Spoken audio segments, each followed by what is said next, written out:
Okay, now I'm going to start. All right. So, Jews leave Egypt. Okay, Shifra, you're cooking while you watch this. Awesome. So I'm just going to talk. All right, so the Jews leave Mitzrayim, and they go to get the Torah, and we all know the story. Har Sinai, the mountain is smoking, ashes. Bob has got to stay. Okay, Bob, you're right here. The mountain is smoking. It's floating. Hashem's holding it over our heads. He's like, you guys got to accept this or the mountain's going to fall on you. I did a video on that earlier this week. So if you didn't see that, watch it. But here's what really happened at Har Sinai. And we got to go back a little bit. It says about the Avos, the forefathers. Hey, Esti. It says about the forefathers that they kept all the Torah, which makes no sense because how could forefathers pre-Matan Torah keep Torah and mitzvos? And furthermore, it says that Yaakov Avinu's best 17 years of his life were in Goshen, in Mitzrayim, where he set up yeshivas. Rashi says the reason they were so great, such great years, is because he set up a yeshiva system there. That's why he was able to enjoy his time. How do you have a yeshiva? What are you even learning? If there's no Torah to learn, we haven't gotten the Torah. Have you ever asked yourself that?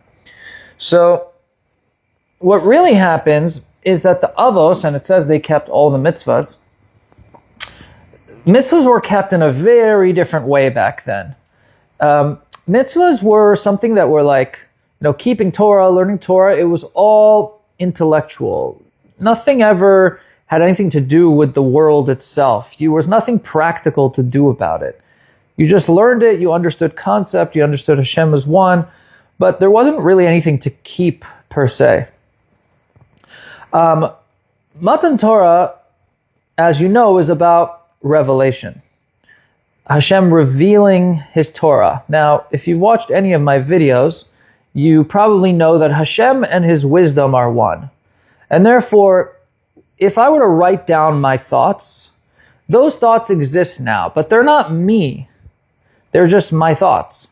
Hashem's thoughts and his wisdom are actually one with him because there's nowhere for his thoughts to go outside of him. Because if you say Enod Milvado, there's nothing other than Hashem, then that means that even when Hashem releases something out of his mouth, out of his brain, in action, it's still within him because there's nowhere else to go, right? It's like if you could speak back into your own mouth because there's nothing other than you. And therefore, Hashem's wisdom and him are actually one at all times. And so the Torah is a condensing of Hashem's actual wisdom, which is a part of him, into stone tablets, right? We got the commandments, and hey, Esther, we got the commandments, and Hashem condensed his wisdom into stone tablets. Now, let's look at what a stone is.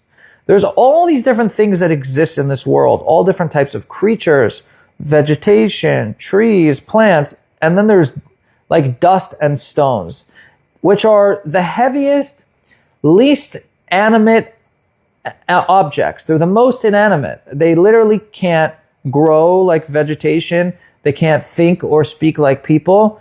And they literally do nothing. Whatever a rock is, when it is formed here, that's what it is forever. It can't move, it can't think, it can't anything. And so while Matan Torah is about revelation and now giving us a way to understand the mitzvahs and know what they are, well, the Avos knew what they were already. So the Jewish people knew what the mitzvahs were. But why did we need to receive a Torah if the Jews already knew what the mitzvahs are, right? It doesn't make sense. Something is not adding up. What really happens is this. Pre-Matan Torah, and we can take this all the way back to Adam and Chava. With Adam Arishon, the world was like in a heavenly state, and Gan Eden was in this world. And then an hour later, when we ate from the tree of Etzadat, when we ate from the tree of knowledge, all of a sudden we ruined our Gan Eden that was down here. And the world fell into a state where spirituality was one level up from this world. It was here, it moved up. And gradually the world moved spirituality moved further away from the world. I don't want to say the world moved further away from spirituality, but spirituality, godliness, holiness moved away from the world. What Avram Avinu started was a return of spirituality back down into this world. And so who finished Avram Avinu's job? Moshe Rabbeinu. Moshe Rabbeinu got to receive the Torah.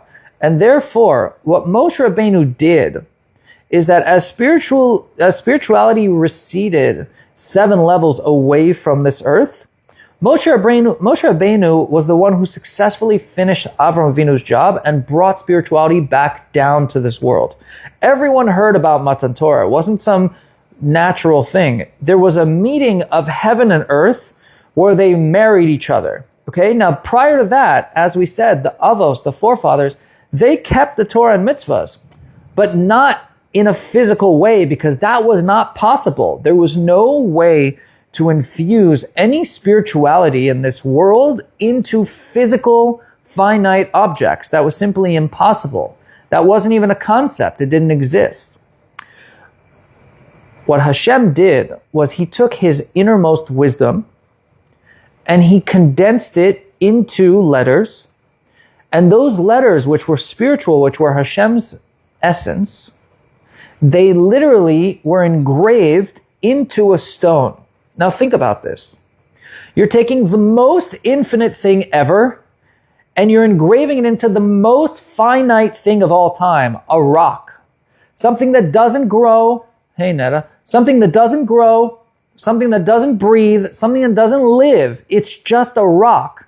And that's what you're putting the most infinite, highest, loftiest thing of all time. Hashem's wisdom is being embedded, engraved into a rock. Now think about this. It says about the luchos that the lettering was the same on both sides, no matter which way you looked at it, and that the letterings were carved all the way through the stone. It makes no sense. It defies logic, right? How is that even possible? But we're literally seeing that the miraculous, the spirituality of godliness, was embedded in the most lowly, finite thing of all time.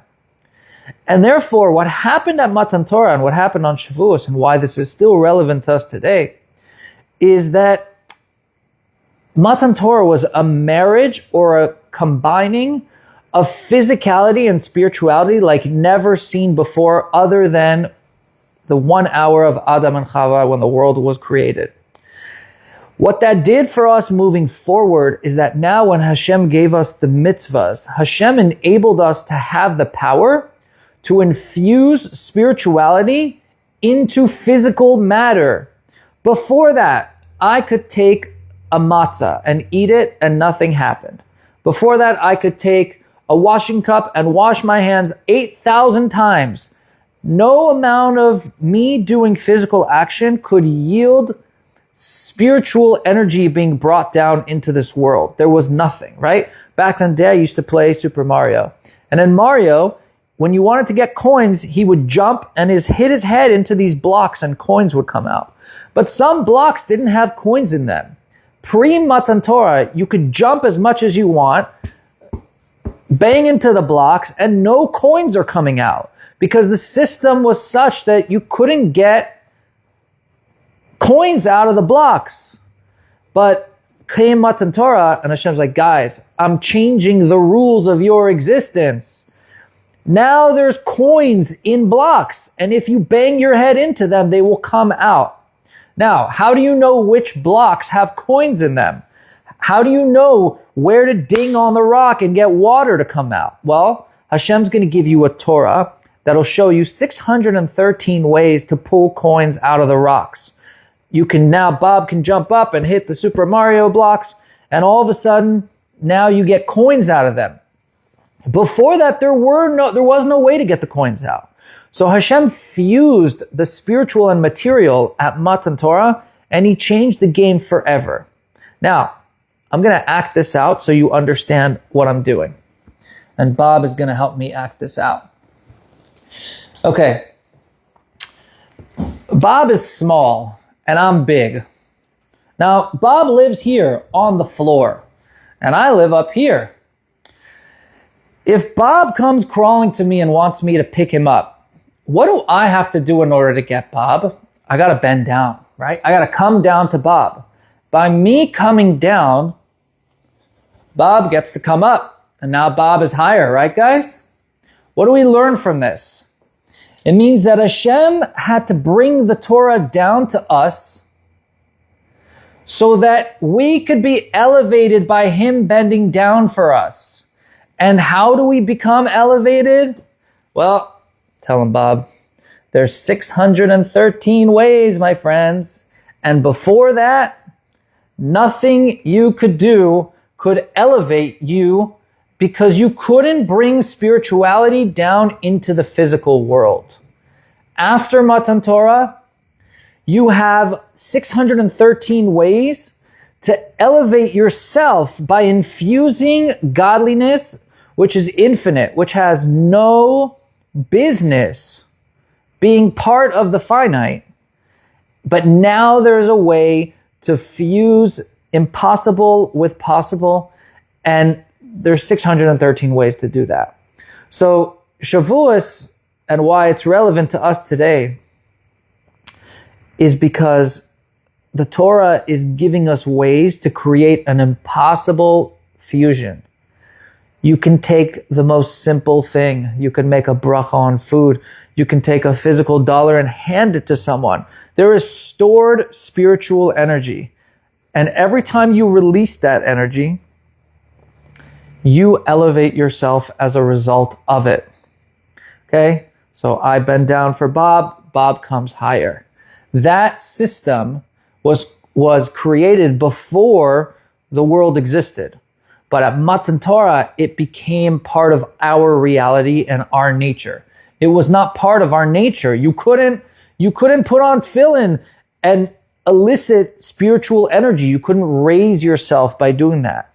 But once the Torah was given, that changed it forever. We now have the ability to do that. And I want you to know that right now you have an opportunity to do that. When Mashiach comes, you will no longer have that same opportunity. The hidden energy that is stored behind all these mitzvahs will be revealed to you. You'll be able to see it, which is going to be crazy cool. Thanks, Neda. We're talking about the meaning of Shavuot, Ron, and how the Hashem fused the spiritual and the physical at Har Sinai and created an opportunity for us to be elevated by bringing down spiritual energy into this world. And He did that by condensing His will and wisdom into the Torah for us to be able to receive. See, that was what would have been the 60-second video that I made for you while someone was doing a marble run or whatever. But yeah, that is the concept of Shavuot and what really happened at Har Sinai. And that's what happens this first night of Shavuot again. It's important to stay up because you're excited to receive the Torah. And it's important to hear the 10 commandments because it's not just about, it's like every single person gets to receive the Torah again. And when you receive the Torah again, you're not saying, great, I acknowledge that the Torah is real, that Hashem gave it to us once, and this is history, and now He's giving it to us again. You're saying, Hashem, you gave me ways to create the impossible. I can take spiritual energy that doesn't fit in this world, and I can make it fit in this world. How do I do that? You gave me 613 ways to do it, and here are 10 commandments that started it all off. All right, time to go to the gym, my friends. If I don't see you, Chag Sameach, enjoy your Chag. And do me a favor, just like if you see my stuff, hit the like button, hit the share button, hit the save button, do something. I do this just for you guys because I already learned this stuff with or without you. So maybe help me out a little bit. And it's not for my validation. It's so that other people can find it and maybe they'll gain something too. Thanks for your bracha, Neda, and peace out.